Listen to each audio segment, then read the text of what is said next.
A lot of our Christian issues, our religious issues, if you will, are embedded in larger cultural contexts. The gay and transgender debate, I'll say a word about, because to me there is a certain kind of oddity of that debate. And that is, the first oddity about it is, it seemed like there was a kind of national consensus against gay marriage, and then there wasn't. And it happened overnight.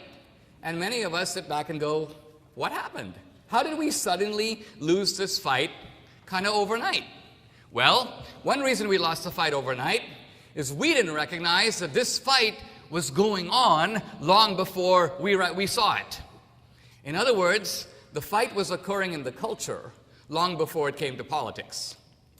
The fight really began when Ellen came out of the closet, and it continued with Will and Grace and 300 sitcoms, and the left was propagandizing this issue while we were kind of asleep. And when it came up for a vote, we didn't realize that the actual mindset, not only of the culture in general, but particularly of young people, the future generation, even of conservative kids, had been manipulated, had been effectively propagandized. The other issue that's going on here is that we are seeing a kind of attempt to switch, I would call it, moral codes in America. We tend to see this as a decline of morality. Morality has kind of gone down the tubes, particularly if we look at it from the viewpoint of older generations. But it's not merely an erosion of morality. It's an attempt now to create, I would call it, a substitute morality by substituting the old moral code, which was the external moral code, for a new code, which is the code of the inner self.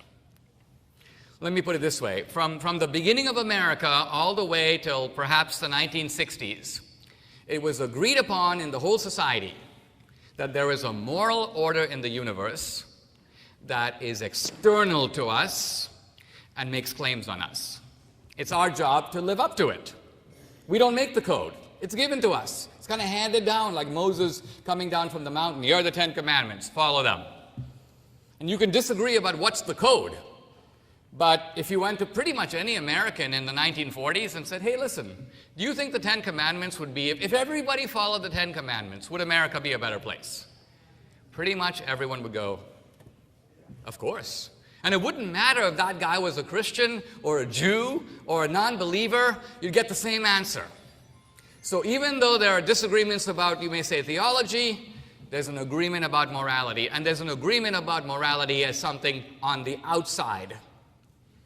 Now, it doesn't mean that everybody lives up to the moral code, but it does mean it supplies the standard for everybody. It's the measure. It's the thermometer. You judge progress, moral progress, by the degree to which you conform to this external code.